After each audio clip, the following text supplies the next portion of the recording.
Welcome to the Bread of Life. So, today, for a brief moment, we want to talk about don't get comfortable. And what I mean by not getting comfortable is that, everybody has a call, a plan, a purpose that God has placed upon your life. And sometimes, because things seem a certain way, we get comfortable in whatever we're doing.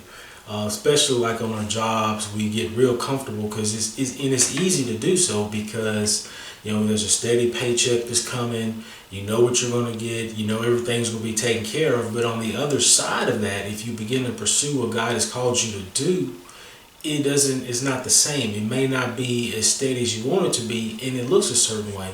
And so the thing we have to understand though is that when we serve in the kingdom, it's not going to be comfortable. In order to be effective, you have to come out of your comfort zone. You have to come out of that zone of stuff that's familiar to you. Especially when it concerns, witnessing to people. You may not know everybody that you're going to witness to. Sometimes you have to get past being scared to talk to folks in order to witness. And that's coming out of their comfort zone. So I want to talk to you for a moment about don't get comfortable.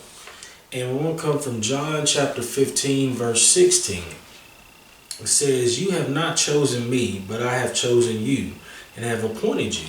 So when we talk about the call, Jesus has already chosen you for a specific call, for a specific ministry, for a specific assignment in the earth, which means that whatever you've been called to, whatever you've been appointed to do, now you have to learn to get familiar with that. You have to get adjusted to that. And in the very beginning, no, it's not comfortable. No, it doesn't feel good. No, you don't like it. And it's something that you may want to go back to what you were doing before because you're familiar with it. You're comfortable. It's easy. But the thing is, though, you can't go back because if you ever go back, then you never get to the point where God is calling you to go to. So you have to get uncomfortable to get to that point. But He's called everybody to a specific place. And the thing, you didn't choose this destiny. You didn't choose it on your own. It says that He chose you. He handpicked you for this assignment. He handpicked you for this specific call that you have upon your life because what you have on the inside of you. He knew you had enough on the inside of you to fulfill the call, to fulfill the destiny, to fulfill the purpose that He's called you to do in your life. So don't ever doubt or don't ever question, well, I ain't going to be able to do this, or this just doesn't feel good, so I'm not going to be able to make it. No, because you diminish the call, you diminish your skills, you diminish what you have on the inside of you, and you're saying that God has called me to something that I'm not going to be able to do. When truth be told, He already knew that you would be able to complete it before He even called you. But the point is, He chose you. You didn't choose Him. He chose you because of what you have on the inside of you. I have planted you that you might go and bear fruit and keep on bearing fruit. So here's the thing. With not getting comfortable, it's not something that you just do one time. Oh, I stepped out there and I accomplished this and I got this done, so now I can go back. No, you can't go back. It says, and keep on bearing fruit, which means you continually bear fruit. You continually do this. You continually step out there. You continually put yourself in an unfamiliar situation because it's not enough just to do it one time. You do it one time, well, that's great. That's good. But what have you really accomplished? This is not something that is a one time and I'm done. Like we look at some people that have hit singles that have one time hit or one time wonder. No, this is not for you to be a one time wonder. This thing is a lifetime commitment. When you say, yes, I want to serve Jesus, you saying, yes, I want to serve Him for the rest of my life. So it's not that I do it one time and that's it. No, it's a lifetime commitment. So you got to keep on getting to a point where you step out in unfamiliar territory. You got to keep on stepping out there, the stuff that gets you uncomfortable. You got to keep on moving forward no matter how it feels, because this is a commitment for life. Until you stand before Him, your commitment is not over with. Your commitment still continues to go on. Keep on bearing fruit, and that your fruit may be lasting, that it may remain abide. So the deal is, the goal is that even after you've gone on to be with Jesus, even after you've gone on to glory, that whatever you've done in the earth may be lasting. And the only way for it to be lasting is you got to continue to step out there, continue to get uncomfortable, continue to push when it don't feel good. Continue to witness when it don't feel good, when you don't want to. That's the only way to make this thing lasting, because if you just step out there the one time and be the one hit wonder, you don't accomplish anything. But if you continue to go, continue to push, continue to do this, continue to get uncomfortable, continue to get outside of your comfort zone, the normality of what you would call your circle, continue to go outside of that and expand, then you continue to expand your territory, you continue to expand where God has called you to. And as you do that, you begin to reach more people, and those people can reach more people, and they can reach more people, and it's like a domino effect. And so now what you've done, you've created something that's going to last in the earth even after you've gone on to heaven to be with Jesus. And that's the goal, is to create something that's going to last. It's not even about the houses, the cars, and all that other stuff. You want to create something that's going to be a lasting impression when you're gone. One thing that you got to ask yourself is, when I'm gone on to glory, what are they going to say about me when I'm gone? How are they going to talk about me? Did I leave something that's going to be a lasting impression upon this earth for future generations, or was I just here taking up space? You got to think about that. And in order to leave something for lasting generations, you got to get uncomfortable. You got to do stuff that doesn't feel good. You're going to have to step out and do stuff that's really going to stretch you at times.